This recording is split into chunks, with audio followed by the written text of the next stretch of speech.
And I see what's going on, and it just blows my mind.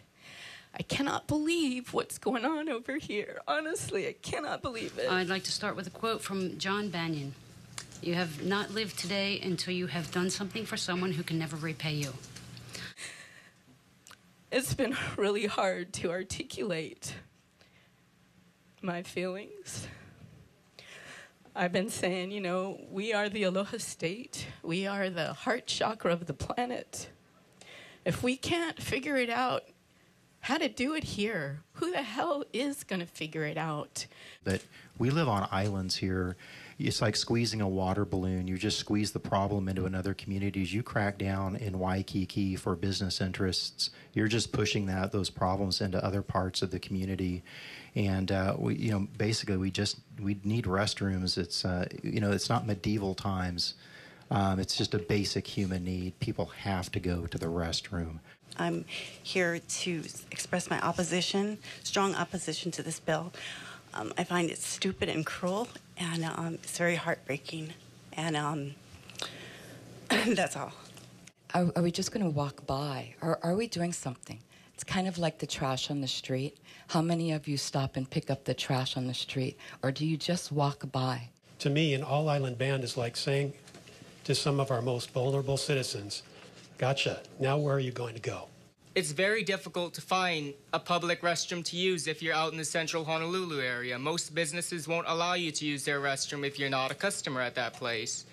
And you may be far from a municipal building. The municipal building may be closed. The state building may be closed in that area at the time you're there. The council must consider, before passing bills, the inconvenience of both those without a home and the community at large. Adequate shelter capacity, restroom facilities, and assistance in accessing services should be in place first.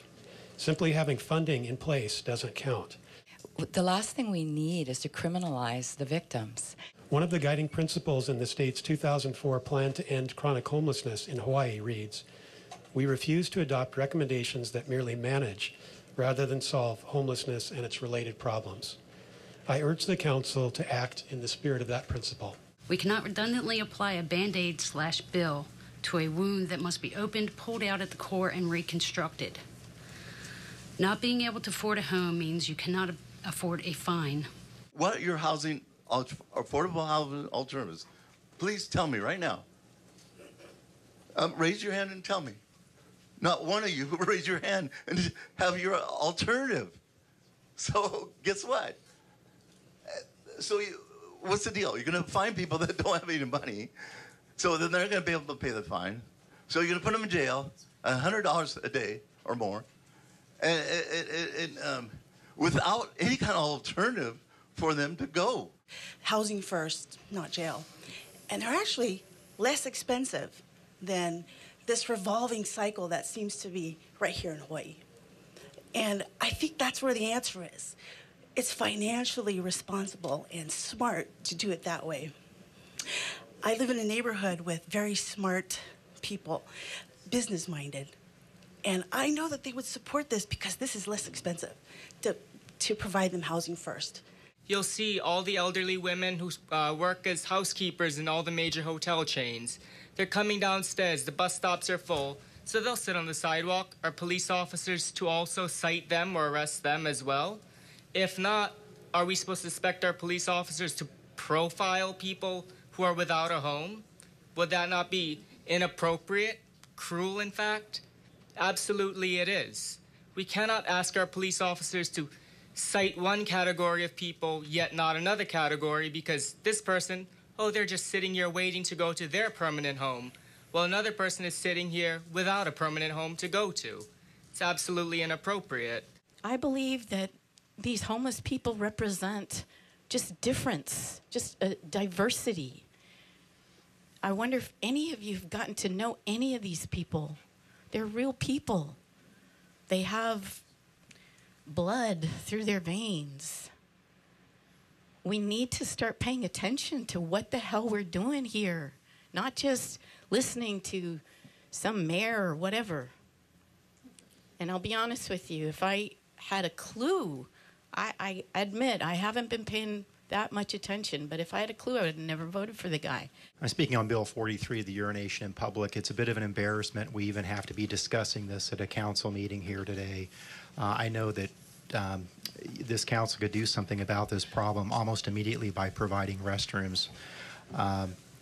I spend a lot of time here in the Capitol District. I spend evenings over at the State Capitol building and weekends working on my laptop, and I see a lot of people looking for a restroom, all kinds of people. We have a lot of tour buses and all kinds of people coming by on bicycles and everything, coming to see the Capitol. And we have a number of city blocks around here with absolutely no restroom available after 6 p.m. in the evening or on the weekends. Honolulu Hale, where we are, after, whatever time, 4:45 or 4:30, whenever you close, 5 o'clock, there are absolutely no restrooms, and people have to go to the bathroom. I had a really unfortunate situation a couple of weeks ago. I was over on Richard Street, and there was a woman walking down the street in shorts with urine running down her legs and down, leaving a trail down the sidewalk. I felt absolutely terrible for her. There was no place for her to go when she's literally walking down the street, urinating on herself, leaving a trail behind her, and that's an absolute embarrassment. That we don't provide restrooms for people. You folks are so smart. You're very educated, but you don't seem to understand what is it like to be homeless. How it just kind of strips you bare, and then you folks pass these kind of stupid laws, stuck on stupid. This is going to cost everybody a fortune and taxpayers' money, without providing alternatives. Don't tell me about going to shelters. I spent 2 years in the Next Step shelter, and I wouldn't want my dog to go to a place like that, The last thing that anybody wants is to say, I don't see you. And if we walk by and act like we don't see what's going on in our communities, it's going to continue to get worse. Isn't that worth something? Isn't it worth it to figure that out, to know who we are, to see what we can do?